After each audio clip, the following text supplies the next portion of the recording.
Hi Jay, how are we doing? Steve, how are you? You okay? Yes, Good, well, good. he always gives an excellent greeting to his customers, and that is a perfect example of it. Well, I'm going to stop this now, Jay, and we'll settle ourselves down and do a proper interview when you're ready. Hello, I'm Stephen Marriott, and welcome to my podcast show, Marriott Side Trips. I'm an author, traveller, and now I guess podcaster. This is the show where I share the stories of the people I meet along the way, because everyone has a story worth telling. But as we all know, travel has been a bit tricky of late, so for my first episodes, I've been getting to know some people closer to home in London. I've been meeting who you might call the butchers, bakers and the candlestick makers, as a nursery rhyme once collectively referred to various tradespeople as, those independent traders and artists who've been keeping local London ticking over during the lockdowns. And for my first episode, I'm chatting to Jay Thongvivat, the owner of my local Thai restaurant in Southfields, southwest London. Jay and his family are originally from Thailand and have owned several restaurants in London over the years. Prepare to feel hungry. So Jay, how are you doing? I'm very well, thank you, Steve. Good to see you as always. Well, it's a pleasure coming into your Thai restaurant, and we love it, Emma and myself, and. So, as I say, we're in Southfields in our local Thai restaurant, and I'm with Jay, which is your business, your restaurant. It is, So, tell us a bit more about yourself, Jay, who you are, and what's your role in the restaurant. Okay, so I'm sorry about that. That's the phone. That's the phone going off. So I'm Jay. I run this restaurant in Southfields with my mother. I'm the manager, delivery driver, basically, everything really. You're the jack of all trades. Jack of all trades, and I run this here with my mum, and my son helps me out a bit more. We're like a quite tight family. We've had 5 or 6 restaurants in the past, over the past 20 years. Wow. So I've always been in restaurants. I've grown up in restaurants, and so that's basically it. But I mean, on a day-to-day basis, I do the shopping for the shop, do the deliveries, okay, and when the orders come in, answer the phones, look after the customers. When we actually have customers in, which we've not had for the last how long now? I can't remember, Steve, how long when the last table I had in here. I remember the good old times sitting outside when we first moved to Southfields, and we had a little reprieve in the summer. Over the summer, you sat in here, didn't you? You came here with for that period where I think things weren't so bad. Yeah, things weren't so bad. That was just over the summer, just gone. So so when the customers are in here, I look after the customers. I take it all, front of house as well. Front of house, I do front of house, do a bit of them, help me out with the starters and everything like that. So it's I mean, like Sen Yai is not really much like a traditional restaurant. I mean, we kind of like pitch in, everybody pitches in and do what they can, kind of thing on a day-to-day basis. So I like it like that. And I find I've worked in restaurants all my life, and some of them very tablecloth kind of restaurants, what I would call them, where customers come in, the front of house, like the manager will. But we're not like that at all. I mean, I think when we first met, it was like you had a takeaway, didn't you, Steve? And then we just got talking and it was nice. It was we're very much in Southfields and obviously on one of the bottom of the high street, effectively. But it was kind of like stepping out of southwest London into Thailand and a Thai restaurant, especially as your mum, is from Thailand. And she runs the kitchen. What's your mum's name? Sorry. Tina is her name. Yeah. And you've got your son over there who's helping out with taking all the delivery orders and things like that. And another staff member behind there. Yeah, that's Oi. Her name's Oi. O-I. So And I should say, obviously, I've come in here just as you're winding down for the day now. So obviously there's no customers here and things, but you've still got the delivery apps and things. So hopefully we might get. So you might get interrupted and stuff. So that's all fine. Well, that's a great bit of background to you, and I guess. I've got a load of questions I want to ask, but it's killing me seeing this amazing food you put in front of me, and I can't really taste it. So let's do that. So let's do that. And I'll tell you. Talk me through what's on the table. So basically, this is like real. This is the kind of food that when you go out with friends, that you will order in Thailand. Thailand. So if you're sitting on the street corner in Thailand, you'll have this kind of food where it all comes out on small plates, and you just basically pick things. Usually there's not rice on the table. Okay. So this is the kind of food that you socialise with, like Thais. we do like to drink whiskey and soda and things like that. So this is the kind of food that you will have with alcohol. And basically, so what we got on here, we got this is a real traditional larb salad. I think a lot of people know that. Just jump in there, Steve. Okay. Don't be What's be it shy. called again? Sorry. Larb. So Larb. that's a larb salad. That's like a minced chicken salad. A minced chicken salad. There's some carrots and red onions in there as well. By the looks of it. And that's this is papaya salad with prawns, which is traditional food from the northeast of Thailand. I'm really excited because also you're making me get outside my Thai food comfort zone. No, that's why when you said to me you wanted to do this. And you were suggesting, just have some spring rolls and things like that. I said, no.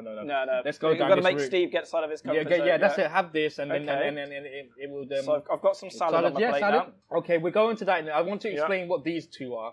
So this is like grilled pork, which is like really traditional. What you're having in the northeast of Thailand. And I'll have some of that on my plate. And they've got the stir fried rice. Yeah. Just I just put that on there. Fried rice. Fried rice. And you just went bake. And you've got some bok choy. Is that bok choy? That's I think it's greens and broccoli and things like that. So yeah. Okay, I'm getting some of this. When we are like, this is why I want to introduce you to. So basically. I have to say it's a salad, but that salad looks very much like a sort of a normal salad to me. But maybe I've got that wrong. No. So basically, this is like a Frankfurter salad. Okay. So Frankfurters were, there's a lot of Germans and tourists that come to Thailand. Yes. So they in Thailand sometimes you have like bratwurst and things like that for the tourists. Really. So this is a Thai take on what a European ingredient, and we've just made it into something that's so Thai. That is I love it. This is really tasty. So what's in that salad then? So basically, it's basically German Frankfurters that we mixed with carrots, onions, tomatoes, coriander, fish sauce, lemon juice, and it's just a like what a Thai salad is. Wow. But because of the German influence with tourists and visitors, European and things like that, they would have that and be comfortable. We'd be comfortable with it. But it's become but this is something like where something like a Thai person would have found the sausage and they made it into their own kind of thing, French fries again. This is from again. I wonder why the French fries are there. No, because it's really funny because when you go out drinking in Thailand and things like that, there's always French fries on the table. And it's really weird, but that comes from Americans, and I think it comes from being in like the Vietnam War, where a lot of the soldiers would come across and would come for their rest and things like that, and they would want French fries and they would want a hamburger and things like that. Interesting. And we also there's a dish in Thailand which we call American fried rice, and and it's a fried rice that's made with sausage, sausages, I think it is, and then they put tomato ketchup in it. But it was for the soldiers. For the taste, for the American Marines and people like that coming in, that used to come, and it's just become such a thing that you find it on every single menu. But in Thailand, you go anywhere, you will always find French fries on the menu. They. That's interesting. It's such a weird thing, but that's why I put it on there because I want you to, when you go out drinking, always. And it's such a kind of weird thing in Thailand where the food has become so mixed with so many different cultures, like from elsewhere, and that's it. But so that's the basic what we got on the table now. Great. I've never known. Well, the thing is, I've been to Thailand a couple of times, and there probably has been French fries at the end of the night. Yeah. When I've been bar hopping or but obviously maybe I was just drinking too much to realise to pick up on that. No, but you see, like when Thais when we eat, I mean. We when we drink, sorry, I should say, you're enjoying that. Yeah, I mean, I love that pork. Such a traditional grilled meat that you would get in Thailand, and you'll find that everywhere on the street corners. The school kids eat that in the morning when they go to school. Do they? Yeah, just grilled pork. Just grilled pork, but it's been marinated with black pepper, coriander roots, and I think a bit of honey, some beer. I think beer. And what's that sauce you got next to it? So basically, it's like just like a fish sauce with chili, but it's a very light fish sauce. But is that for the pork or just that's for the pork? Yes. Yeah, so dip that in the pork. I'll dip my pork, and you get that umami thing going on. And apologies everyone as you hear the food go down my throat. But there's no way I'm not going to taste this. Yeah. But this salad, this is one of my favourites. This Frankfurter salad. Did you have a go actually? Not yet. I've got these images of sort of when the Brits go to the Mediterranean or Spain, they sort of always put out the all-day breakfasts and things, English breakfast. And this is a sort of a different version because that is obviously the origins for German taste, but it's been embraced within food. Yeah, in Thailand. I mean, like they I mean, especially like this kind of like frankfurters and sausages like that. I mean, but that's just over the past 30, 40 years of tourism, where when you go there, people wanted to eat some stuff that they have at home, and they do miss out there, and then the Thais pick up on it and just put their own take. So a bit like an Indian might do a tikka masala. Yes, or something like that. Tikka masala is so it's English invention. Isn't it? I mean, like a British, like that originated, here. What didn't originate in but India. I'm sure some Indians eat it now because of the. I mean, I think that chicken tikka masala is delicious. So yeah. What do you think of that, Steve? That's good. It's good. It just hits a spot with the wine. With the wine. The wine. You didn't mention the wine. Yeah, exactly. I mean, like this is the kind of food that it's my favorite food because when you're in Bangkok on the nightly every night. I mean, like after when the sun sets and things like that, you'll find groups of people sit any day of the week really sitting around drinking after work, come from the office or wherever, and there will always be this type of food on the table. And this is I love this kind of food because it's very communal. It's very where people sit down, they talk. Tapas in a way, is it? Yeah, it is. I mean, people said to me, "Why don't you?" This is very much like a Thai tapas kind of thing. Yeah. And it's something that I don't. It's not being introduced because when you eat Thai food in England, it's very much a curry and a rice or a pad Thai. And I've always been kind of scared to try to introduce this kind of food to people because people come to eat. I always say when people come to Sen Yai, don't deviate from what you usually order. Order what you always order, usually, because then you're it's like because it's such a local restaurant, that's what I want it to be, a local restaurant, and it goes on to the why I opened here in Southfields because I'll ask you about that. Why Southfields? Well, basically, I had two places over. I had one in Brixton, one in South, and one in Ballon. And I was actually looking for a takeaway, and I actually found this property on Gumtree. Okay. And it was on Christmas Day actually. I don't know what I was doing Christmas Day, but I found it on Gumtree. I found it on Gumtree, and basically it was a Chinese restaurant, a Chinese takeaway before. Right. There was a partition wall right in the middle of the restaurant. And I couldn't believe I didn't. Yeah, it was right here. Like people won't see it on the podcast. No, but there's tables here. There's tables on normal circumstances. Yeah. So there was no tables. It was like a really. To be quite honest, it was really dingy. It was really dark. There was no color. There was no really. And then when I went through this wall, I didn't realize how much space there was in this place. How I thought, wow. Because I was always thinking of it as a takeaway because that's where. The road I wanted to go down because at that time, 4 or 5 years ago, the whole delivery Uber thing was starting to people were ordering the food. People ordering food that way now, using their phones on apps and things like that. So I thought, let me just have a takeaway only, and then I didn't realize that how much space we had in here. So when we knocked this wall down, there was this big, massive space.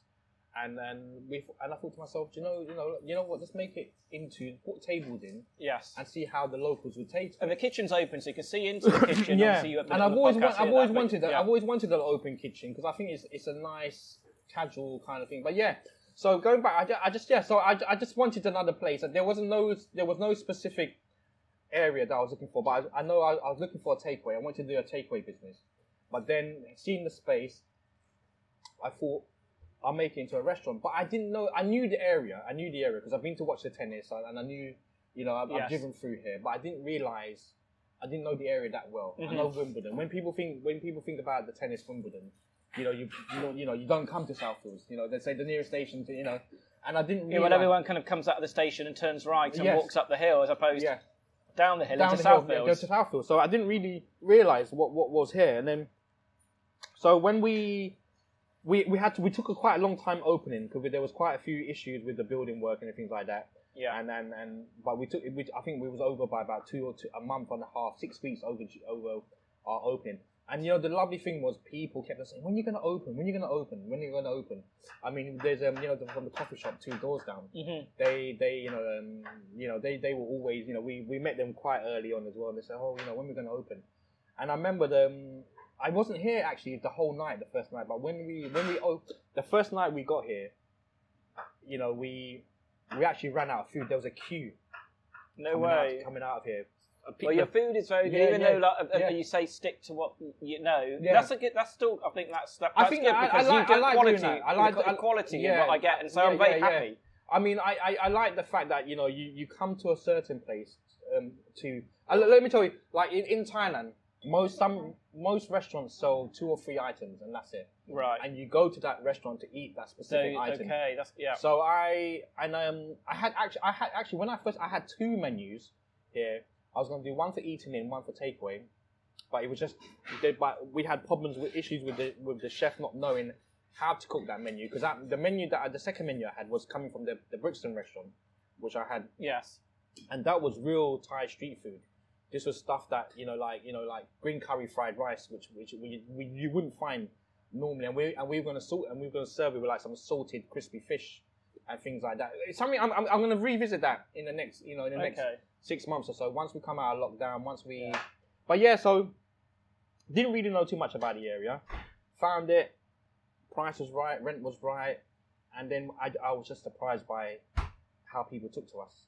I mean, such great people around here, and even, so the first night we opened, we had a queue outside and we ran out of food. We ran out of food, Steve, and we ran out of food, and I knew I was onto something from that night. I knew, and so but those first couple of years, I wasn't here because I was running the other 2 restaurants, and we had some people here. And things like that, and then I wish I spent more time actually here in those early days. But then again, I was on, I was thinking to myself, do I want to be this restaurant to open these all 3, 4, 5 chain of restaurants? Okay. Because all 3 restaurants, I've never ever called them the same names. They've all been different names to me. I've always liked them to be individual. Interesting. Individual kind special of name, in their own right. In their own right, and I think sometimes restaurants should have that little identity. Like it's like here, like. When you come to Sen Yai, you come to this, and people always love all our decorations and things like that. The wooden paneling, the panel, it's I don't know how would from a customer point of view, how would I put it? There's noise, there's flavours, there's things going on. It's a little bit chaotic in the kitchen, but also it's kind of relaxing at the same time, which is sort of a contradiction what I've just said. But I feel when I sit here, and maybe it is because of just the fact that you're a family and you work well together. I don't know, but it is a relaxing place also to eat. But when you eat in Thailand, most restaurants I go to, I've been to some where they've got 3 floors and the stairs are so steep, and you climb up these stairs into the attic kind of thing. And because like eating out in Thailand is so different to eating out here. You can cram into one space and you'll be sweating like mad. The sun will be, the weather be, and you could be on the side of the road. I've eaten even underneath a bridge before, and under like an overpass in Thailand, in Thailand. And so it's just like you got this motorway going across you. Tarpaulin going like covering you in case any rain, and there's a live band, there's live music, and and things like that. And I wanted to be not even a bypass or get in the way of good food. And the food's excellent, and you got entertainment. You got live music, and I wanted to bring something like that here. Yeah. And into this little part. One customer said to me, Southfields is just a Sleepy Hollow for 50 weeks of the year, and then 2 weeks of the year when the tennis is on, it becomes this. It's on the map. It's on the map for 2 weeks, and then after that we go back to being who we are. Yeah. And which is what I love about the place. Who are the people there? Who are your customers that come in? So the majority of the customers are off the grid. And the grid is the residential area, which is referred to as the grid. The grid, so the Southfield residents, they prefer to this group of roads. It's like a square block. They will always refer to it as the grid. The most wonderful people. I never thought that, because I lived in Brixton, Clapham all my life. Yeah. So I'm quite used to never meeting my neighbours, never, and people not really talking to each other. And, okay. And I know that's not right. there's people that you meet, but over here, there's such a community. You feel there's more than that than a Brixton. I mean, it's like a small little village here. Yeah. Because a lot of people know each other. I mean, I have people coming in and they bump into their neighbours. Really? And this is the nice thing. I think even you. I mean, you introduced us to people. You've introduced us to people which. But I've had tables come in, or neighbours which actually they were on our street, but we didn't even know them before, exactly. and then you've introduced us. And they've introduced, and that's the lovely thing about it is because the majority of the time all the customers are off the grid, and then we have people ordering off online and things like that. That I think our furthest delivery was Clapham Junction. You know, which is quite a fair bit away. Mm-hmm. But we have customers in Southfields, we have customers in Putney. Yeah. So it's a nice, but that's what, being on the apps, Uber and Deliveroo, things like that. Yes. They take you a bit further. But the core customers that eating are usually off the grid. And, they walk down here, and especially during the summer months, it's amazing. Because it's very quiet here during the year, but. Especially at our end of the road, because we're right down the bottom of the high street. Bottom of the high street. Yeah. So, there's us, there's the kebab and pizza place, and then there's Trafal, the Indian restaurant. Restaurant. So, but people seem to walk out with a bottle of wine from their house. They come in, they sit down, and I try to get to know people as much as I can. I think, but that's just my nature where. I like talking to people, and I like to have a drink, So I love food, so it helps that you're kind of like quite open to people. There's no point in opening a restaurant like this and not being able to get to know people and things like that. I eat out a lot. I eat out in a lot of places, and a lot of the time the experience is not great, and it's just so expensive. Yes. And that was my thing as well here about having food at a price point where you can come down here on a midweek, Tuesday, Wednesday, bring a bottle out of your fridge that you got at home. I think people come in here, walk in here with half a bottle of wine that they've had. I love that. Yeah. They come in, they and you can eat here for under 25 quid. And get a good meal. It's very good value for money. Yeah, and I think that's important now that you don't get small neighbourhood restaurants like that. I think now when people go to eat, I don't know. I mean, I've had a midweek meal, and it's like 60 quid or something like that. We do live in an expensive city, so this is a rarity to find something. And I think that's important as well. And it's that thing that you don't want to cook at home. Walk down the road, come here, and then we'll do something for you. But like I said. The customers here usually, a lot of this, they're from the grid. They're very local, so we're a very local restaurant. Yeah. Very, So yeah. And I'm just going to tuck into some of this food. Yeah, I'm holding back a bit because I was just listening intently, but it's been teasing me as well. But it's going well with the wine, isn't it? Yeah, I was going to ask you because obviously that's probably a nice lead into maybe stepping back a bit because I want to know a bit more. I already know that you've worked in other types of restaurants. You've been trained as a chef and everything. So basically, and the French wine is perhaps a link to what I was doing before. Yeah. Yeah. So basically, at 16, I went to work in my first Thai restaurant, which was a restaurant over in Battersea, Battersea Park Road. I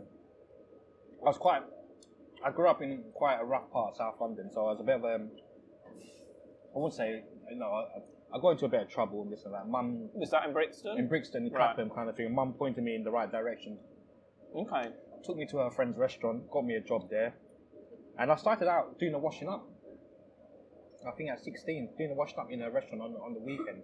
So that was an interesting start then as a washer up. Yeah, I started out doing the dishes. But, the first thing I ever learned how to make was rice. So that was part of my job. And, rice... It's such a staple of our... And I mastered I'm going to put some more rice on my plate. And I mastered that. Yeah, that rice is delicious. I love that. And then I was very fortunate that the lady there, she taught me how to cook. How she cooked was like real traditional Thai food. I mean, it was like the most amazing Thai food that you know, like real, you know. I remember being there and having to make fresh coconut milk every day. So basically, we have like dry coconut powder, or you know, like, and then what we had to do, I had to basically boil it and then squeeze it with my hands through a sieve, and we get this fresh coconut milk every day, just from not from the tin like now, where all the coconut milk is basically like it comes from the tin or carton. But we used to do that every day. So yeah, she taught me how to cook. Yeah. Went there, I was, and then I got to my late teens, and I kind of like wanted to live, you know, like go out with my mates and everything like that, and restaurant work. You work as you do, yeah. Yeah, you work unsociable hours. So I was kind of like, you know, I didn't really take it seriously, and things like that. And then Mum opened a place in Brixton, and it was very much, because Brixton has a very like eclectic mix of people. There's musicians, artists, and things like that. And at that time, it was before this whole. Even John Major came from Brixton. Exactly, yeah. You know, and David Bowie, another one. Oh, cool. yeah. Southfields Road. So she opened that one, and again, it was in the market. And it was right next to where the original Franco Manca is. But this was before Franco Manca. This is when it was a mixture of lots of independents. Yeah. Okay. Yeah, so she opened there. And so I was working in this place in Battersea, met my soon-to-be girlfriend, wife, and then Mum asked me to go back to work for her. And then at 23, I opened my first one by myself. Oh wow, amazing! Yeah, so I was very young, very naive. You know, I didn't know anything about business. But you had the energy, I guess. You had the energy, yeah. Didn't know what I want. You know, didn't really. Right. It was just about opening a restaurant and having a restaurant, and very naive, and that actually folded after 5 years, and I was very disappointed. You know, like how it turned out. But that's pretty good going as restaurants go. I mean, a lot of them fold, like half of them fold, don't they, in the first couple of years? Yeah, if you don't make, I mean, a lot of them don't make a profit within 2 years. Yeah. So, went there, and then this is, and so I went back to college to study. So you went to college late then? Later. I got my diploma in culinary arts. I did a lot of what arts either? Culinary arts. Oh, so, okay, yeah. Yeah, so I went straight, but I've always had an interest in food. I've loved food from growing up with, you know, being in the kitchen. I remember, so, you know, a story from when I was very young. We used to only eat Thai food once a week. You know, we would only eat Thai food once. The rest of the week, I used to eat steak and kidney pie, because my stepmother, my step-grandmother, and my stepdad were English. So okay, all right. We ate English food every single day. You know, I don't know what you called English food, but I mean, steak and chips and things like that. Bland, don't you? Yeah. No, but I love that. I love that yeah. kind of food, because she was a very, very good cook. A very good cook. Yeah. Yes. So and that was another thing as well, because I used to always watch her cooking. You know, when I was, you know, this is my English grandmother. You know, so I used to always watch her cooking, and Sunday roasts were amazing. You know, like so. Yeah, we do a roast not bad quite well. Yeah. No. So I had that kind, but no. So restaurant folded. Went to, and I decided what am I going to do. Went to college, did 3 years in college working. I was working as a chef part time as well. So and then after I did the 3 years in college, I worked at the House of Commons. But during the time at college, I did a lot of cooking competitions, and it was all fine dining that I was when I was cooking. When I was doing the competition, I was doing all fine dining, and it was such another world. It's just amazing. I love traditional French food, and it you know, all the creamy sauces, so much butter, so much, you know, like, you know, I remember working so this is the wine link now. Yeah. So I this is where I got introduced. So in the House of Commons, where you were working in one of the restaurants there. Yeah. There was an emphasis on French food, was there? No, there wasn't. So there's canteen food, and then there's restaurant type food. Right. And depending what kitchen you was put in, okay, it would be the kind of food. But I wasn't there for very long. I wanted to go somewhere else, so I went, and then after that, I went to Marriott. Oh wow, gosh! I worked at Marriott. My namesake. Yeah. So I went. Yeah. So I went to Marriott hotels, and again, it was a 5-star hotel with a lot of fillet of beef and stuff, like stuff like that on the menu. And then I moved on from there, and I went to in Marriott there was a restaurant, a fine dining restaurant upstairs, which we would always give our hands to and things like that. Yeah. They used to film what's it called, the thing with Michelle Jr. on BBC One, MasterChef the Professional. That was filmed there. That was filmed there. So I used to see it. I met Michelle Roux. Was that a West End Marriott? Then, yes, a West End. That was in Holborn. That was. Okay. So I was there. Really enjoyed that. Such a great crew. Great brigade of chefs. Mm-hmm. I mean, I'm smiling. Yeah. I can see you're smiling. Yeah, it was amazing. I mean, we used to go out drinking in the West End because we was in Holborn. Come back, sleep in the pastry section because it was cold. Because it was nice and warm because the ovens were on. Yeah. Get up, start to cook scrambled eggs, and you feel like throwing up. You see what it's from the night before, but no. So went there, and then people that work, I think, are hard people in the restaurant business. You can seem to have so much energy and can survive I think you have to. I mean, I've done shifts where I've worked from like 8 o'clock in the morning and finished at 12 at night, doing 700 covers.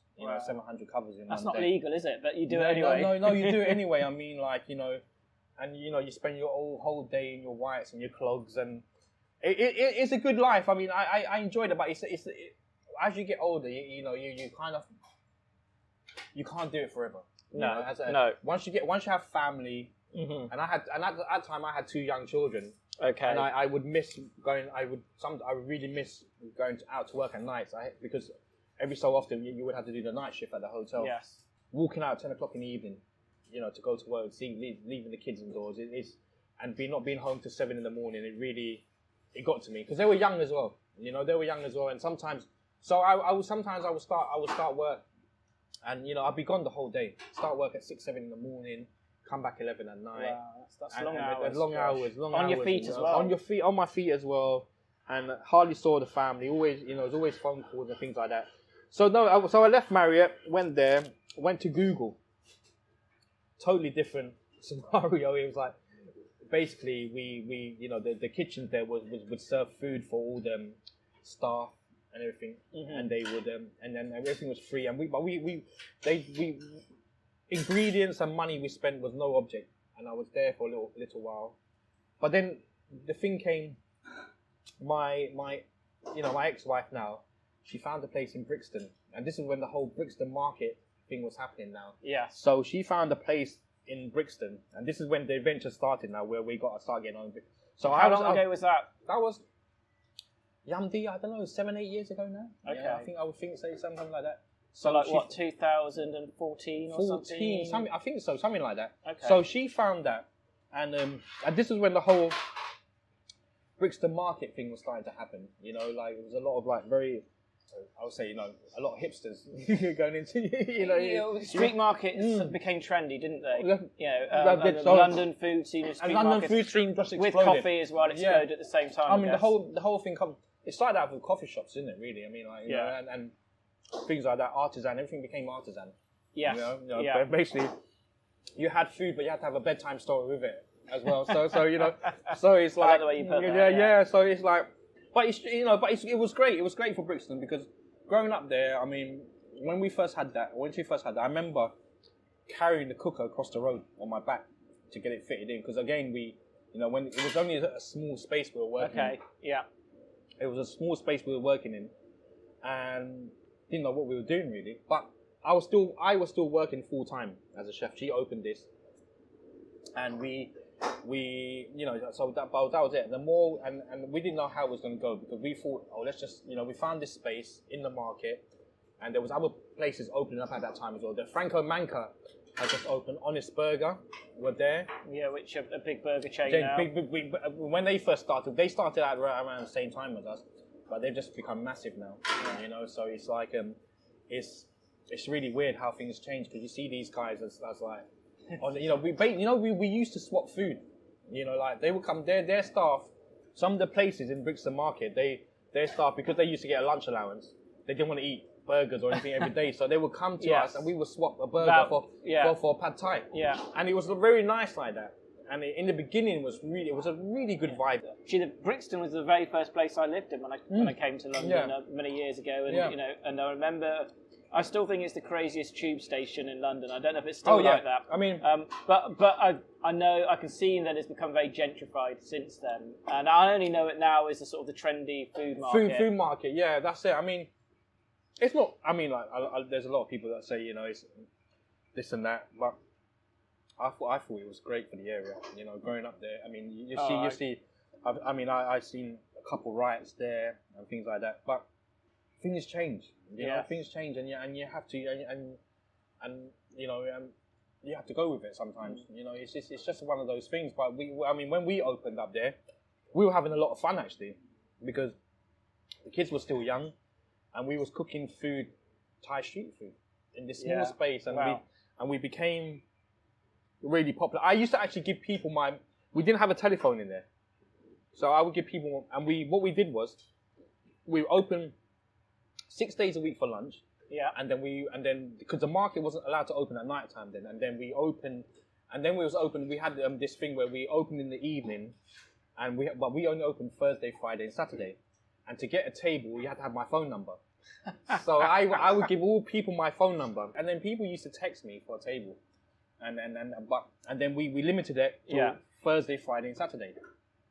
So if you want to eat there, you're gonna eat 3 nights a week there. And that's how it became. It came through my phone. Like, used to, really text messages. Sounds like a special. I feel sad I missed it. Yeah, it was a special. It was a really, really good place. I mean, like, it was really lovely. I mean, like, because in the beginning it was like anything. When you first get it, it's very raw. We do what we have to do. There's no rules to follow. And it was like it was just free to evolve, was it? Yeah, free to evolve. It just changed from a day-to-day basis, and we had a cooker that you would find at home. We didn't have a professional cooker. It was such a limited space to cook in. But we had a cooker. And you had to be resourceful, I guess, because it was your first restaurant. Yeah, we had to be. Yeah, and then all the shopping was done in the market. All the ingredients were bought there. Nice. And so we had this cooker a home cooker that we bought in curries. We had a boiling kettle or pot. It was like, I don't know what it was, but I think it was a rice cooker that we plugged in and managed to get like a pot of boiling water. Like a pressure cooker like type a pressure thing. Cooker thing, yeah. Right. Where we will blanch stuff and things like that. 1 fryer, and I think that was it. Wow. And we turned out this menu, like, we did things like, and people loved it. It was a fryer, electric cooker from curries, and this pressure cooker with a boiling water where we would blanch stuff, and a rice cooker. That's what I was going to say. Okay. A rice cooker, and I think we had a George Foreman grill or something like that. That So we did that as well. So that was the only piece of equipment, but the people made it what it was, and the staff as well. Yeah. The staff we had there were very young, very they were just into food and after they were finished work, they could go out. There was nightlife in there, so it was a nice place to work for the kids that worked there, and at that time, we knew people from other restaurants. And moving on from there, and this is where there was a cafe next door called Rosie's, and I met this young man called Sean. Okay. And I opened onto my second restaurant in Balham. We opened that, and there was a space downstairs we opened a cocktail bar down there. Wow, I'm interested about the cocktail bar, but can I just quickly ask, it sounds like it was almost inevitable then that you were going to open up Thai restaurants and etc. Yeah, I was. Or was it just? Because I'm just trying to get into the thing of like your sort of entrepreneurial spirit. I mean, you could have carried on with working as a chef in other places, but it feels that it was just inevitable, was it? Yeah, no, I mean, like, I miss, because I would visit Thailand quite a lot, but this food, like Thai food, to me it's my soul, isn't it? Really, it's what I was always going to come back to. Were you born in Thailand or here? I was born in Thailand. Yeah. I was born in Thailand. So I've eaten in so many nice restaurants. I mean, like Gordon Ramsay's and places like that, and I've eaten a lot of good French food and Italian food. But nothing beats this. I mean, for me anyway, personally. I mean, I'm no foodie, but I've been around and travelled quite a bit. But there's something about when you do get quality Thai food, which here, and obviously you must get very fresh ingredients. Yeah. Because I mean, Mum's very good at that. She goes to the markets, and we get all our veg and all that from Tutin Market. and you know, it's but no, like you said, it was always, you know, like I was always going to come back to this. I was always going to, I would never ever try to attempt to open a fine dining restaurant or something like that. That's because even though I loved it and I did it, it consumes everything. You know, it takes your whole life. You know, like it really is. I mean, like it's one of those things you have to be in the kitchen from 6 a.m. till 10 at night, and a lot of them fail. You know, that kind of, a lot of them don't last. You know, Stephen. But I think it's about reputation, I guess, and reputation can take years to build, but then be destroyed very quickly. I mean, if you have a couple of bad reviews and things like that, or people just, you have something go wrong. Yeah, it ends very quickly, kind of thing. Okay. So yeah, but no, you got your question. Yeah, I was always going to be, I was always going to open a Thai restaurant because this is the food I love. I mean, this is the food I want to be around. It's and I think I was always destined to make people their dinner, which is basically what it is. Serve. Yeah, to serve. I mean, and either you love it or you don't. Either you want to serve people or you don't. It's very much that kind of. And I do. I like looking after people. I think it's a very. Is that just you, or is that something about being Thai? No, I think that's just me. Okay. I think I'm very lucky that I. Do you know sometimes when I'm here, I mean, I'll have a glass of wine. You've been in here. I've always got a glass of wine. Look at my collection of different spirits and there. Even though we don't have an alcohol license here, I do like to have a drink and I do like to socialise. Yeah. I mean, I think I'm very lucky actually. I'm very lucky to have this kind of job where I earn a living. But like I said, when you go back to the whole entrepreneurial spirit, have I ever wanted a chain? No, not really. I mean, but I'm happy to have earn a good living, and from this, and then enjoy and meet people and be able to and be around people as well. In this time, we're living in a time where we can't, see people at the moment. I mean, obviously, it's for people. It's difficult. It's difficult, yeah. But you know me. I mean, like I said, what gets me out of bed? Serving people, and making good food. But you have to be in love with this kind of job, kind of work. You can't I think a lot of people think, it'd be a nice idea to have a restaurant, but it is hard work. I can imagine. Well, I know you. Mum's here. She's a hero. She's I mean, you're open. You still open 6 days a week, are you? 7 days a week. So, sometimes when we fancy a day off, you texted me on a Monday for a pad thai, and I said, Steve, I'm not about. I need a day off. No, I understood. Yeah, I understood. I know you work long hours. Yeah, so I want to just very quickly get back to you said obviously inspires you as serving, and that that's what gets you out of bed. Yeah. Do you have any mentors, or are there any people that? And I know we've talked about the odd different chef or celebrity chef. No. Has there been someone that has given you that inspiration? When I was at Westminster College, when I was studying, there was my tutor, Ashley Spencer. Ashley Spencer, okay. Yeah, okay. He said he pulled out a few of us and said, who wants to do competitions? I said, okay, I'll be up for it. I didn't really take it seriously.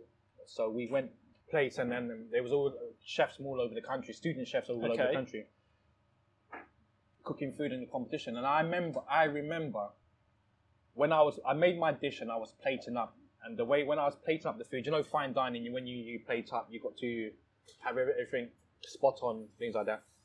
And I was really slapdash with how I plated up. He came running up to my booth and he shouted at me, "Don't ever effing do that again. Plate up like that.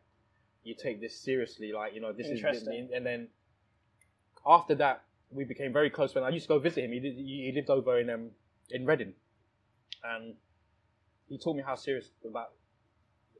Take food seriously, because that's when it clicked. Because after that, I think every competition I went to, I either won a gold medal or I came away with a medal, but then that's when I took food seriously. But this is the level. But he was a big when it comes to when you ask me about a mentor, he was because I mean for 3 years he taught me everything, how to cook, how to do this, how to do that. But food that I didn't know, that was the thing. So outside of your comfort zone. Outside of my comfort zone. So he told me, when you pick up a herb, don't squeeze it. It easily bruises. Things like that. Don't cut basil with a knife. Tear it with your hand because the aluminium from the knife will turn the leaves black. Small things like that, you know, like those kind of things. But no, he told me I had to be serious about food. But yeah, Ash, yeah, good old Aussie as well. He was. Oh, was so he? He okay. was Aussie, yeah. So. All right. But I never forget that first time. Came running up and then gave me it was like, I don't know, there was about 100 people watching or something like that, and he just gave me a bollocking right there, and then. You touched on there slightly the coronavirus period, and obviously I know that you've had to adapt. Obviously, at the moment you're doing, you're doing all the delivery apps and things. Yeah. But has it been a personal challenge for you in the business during this period? Do you know, in the beginning, I don't think none of us knew what was happening. You know, none of us knew what was going to happen to business, to how things would run. I remember the first Friday of the March 2020 lockdown, the very first lockdown we went into. It was just crazy. It went crazy. I mean, it was so busy. We had you know, I told everybody the story. So we had auto accept on delivery tablet, and I went out for a delivery. I came back. There's like this ribbon, all this I think it was 13 orders. Of coming through the machine. Coming through the machine, because we didn't know what was going to happen. So we piled through that night. I mean, there was people coming in, and I mean there was customers. I mean, there was customers standing outside. They didn't know whether to come in, whether to go out, because we started, that whole thing, the Southfields. So we had that first night, and then we decided what do we do. So what we did was we set ourselves a target every night, because there was only two of us. Once we reached that target, we would just close, and that was it. And then we would just, and it wasn't really a time, like, a lot of people say, oh, you should be open longer and trying to make money, but it wasn't the time. It wasn't. I mean, there was a lot of people exploiting the situation. But but Mum really soldiered through it. I mean, I have to give her all the credit, because I mean, being at her age, she cooked every single night, 7 days a week we were at. Amazing. Amazing. 7 days a night, and at 70 odd, it was just me, her, and sometimes we'd be, it was just non-stop. It would just be non-stop. But I think sometimes like that. I don't know what it is. You've got to have a bit of spirit. You've got to have and thank God you're family restaurants. I think that's one of the things that families have been rallying around. And looking after each other. Yeah, I think as well. I mean. But like I said, I mean, I didn't have a plan or anything like that, because I don't think nobody knew what was going on. I mean, a lot of pubs and things like that didn't know. They had to it's very confusing early on. Very confusing early on. But yeah, so that's what we've done. We set a target. Once we had that target, we would just close the shop and go home, and then that was it. And that's how we survived. That's how we did it. Because there was only two of us. We was here, two of us, and we was turning out so much food. I mean, luckily enough, we had after, because the lady over there, POA, who works with us, she was very scared in the beginning, trying to work and things like that.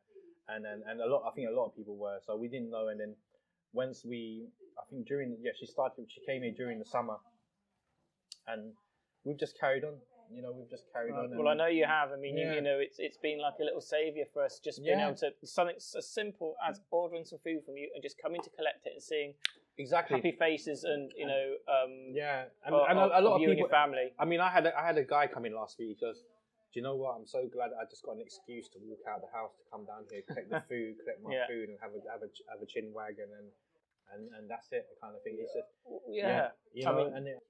that's just being it, because everybody else was closed. A lot of places just closed. I mean, the first lockdown. The first lockdown. Don't forget, there was no takeaway. No, everybody was coffees. No coffees. Everything was closed. Everything was closed. Everybody just didn't know. It was batten down the hatches. It's batten down the hatches, and we just stayed open. And I don't know. Well, I think thank you that you did. Fortunately enough, we picked up so many new customers during the lockdown, during that first lockdown, that we made some new friends. We made some new customers, new friends. And I mean, I had one lady. She actually said to me, the biggest thing about lockdown was I found you. You know, so yeah. Some lockdown success stories. Lockdown success and obviously story. the apps have become big. Delivery companies. One thing I do disagree with them is they do put a lot of small restaurants under pressure. I mean, they would send me emails, why did you close and things like that. And we just had enough. You know, we've had enough for the night. We just need to close. We just need to, you know. But like I said, it's that thing. They're in it for profit. You know, maybe not the passion of food. Not passion of food. It's just profit. And I know they do take a big commission, don't they? Yes, they do. They take a massive commission. Right. But this is the nature of restaurant business at the moment, or takeaway business at the moment. That, you know, because I use the apps myself. I use the app myself. I mean, I use Uber and Deliveroo. Yes. And it is very convenient. Of course. Because it is very convenient. Because sometimes I order food, it takes me under like 2-3 minutes because my payment details there, my address is there. It's just choose the food. I mean, you've got even repeat orders where orders you ordered before, you just repeat it again. You press the button and the food's on its way. So I mean, lockdown, very funny time, but I'm looking forward to coming out of it now. I mean, like, you know, we had this news on Monday that hopefully April things will start to get back to normal. But I just want people back in the shop eating. Yeah. I mean, that would be. But we survived it. We did what we had to do, but not much really changed. Not much really changed in that time. We just coped with what. And it feels like this time round that it's quite the substance behind what the government's saying. And easing out, and obviously the vaccines have come through. But do you have any? Is there anything next? Or yes. So thank you for topping up my wine. No. That's thank you. No. So I have this new project where it's a kitchen only business, takeaway and delivery. Working with Just Eat, Deliveroo and Uber.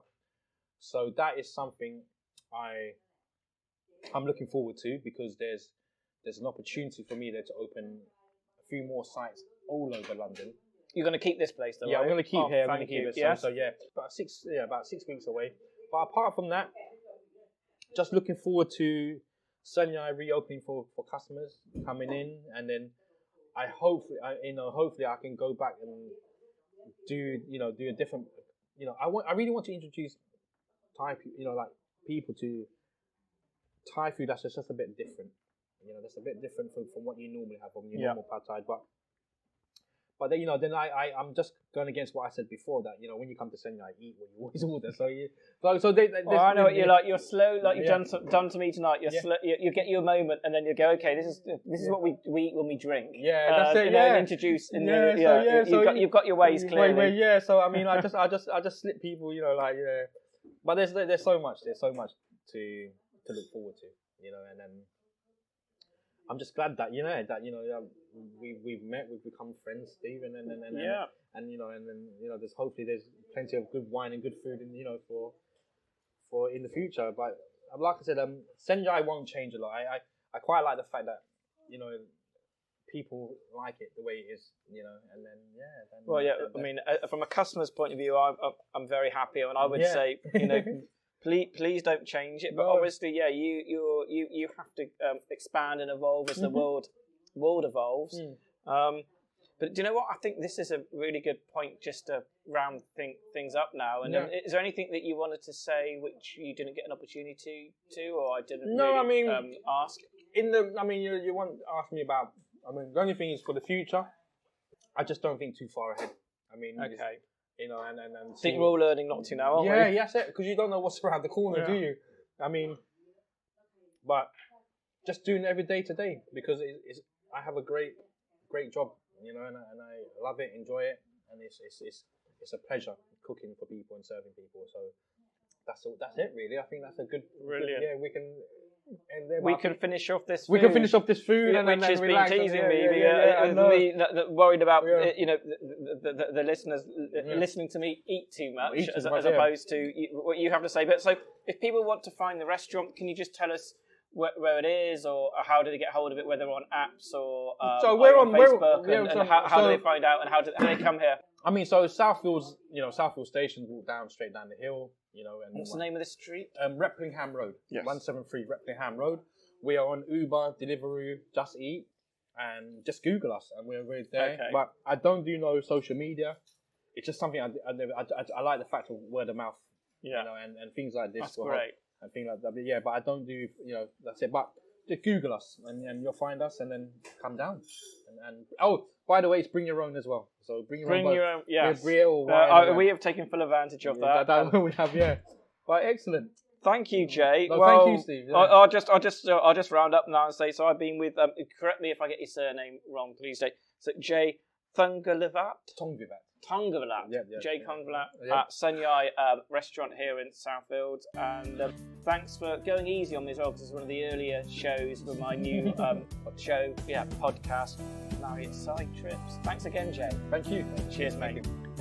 Thanks so much for making it through to the end of my first show, Marriott Side Trips. Thanks again to Jay for being my first guest.